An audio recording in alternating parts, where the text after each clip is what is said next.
श्री स्वामी समर्थ. आजचा संदेश. सगळ्यांना उत्तर देण्याची गरज नसते. कधीकधी आपल्या आयुष्यात असे लोक येतात जे आपल्याला चुकीचं समजतात, बरोबर की नाही? आपण खरं काय आहोत हे न जाणता आपल्याबद्दल बोलतात. आपल्याला खूप वाईट वाटतं. मनात येतं, सगळ्यांना माझं खरं का सांगू नये. पण प्रत्येक वेळी स्वतःला सिद्ध करण्याची गरज नसते.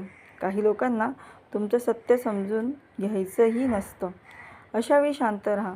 तुमचं काम तुमच्या शब्दांपेक्षा मोठं होऊ द्या. आज लोक तुमच्यावर हसतील, उद्या तेच लोक तुमचं कौतुक करतील.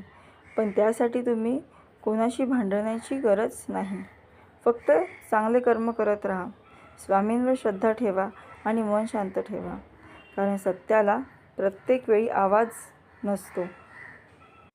वेळ आली की सत्य सर्वांसमोर येतं. म्हणून आपण एक गोष्ट लक्षात ठेवा, ज्यांना माझ्यावर विश्वास नाही त्यांना मी जबरदस्तीने पटवून देणार नाही. माझं कर्म माझं उत्तर असेल. स्वामी तुमच्या सदैव पाठीशी असो किंवा आहेत. श्री स्वामी समर्थ.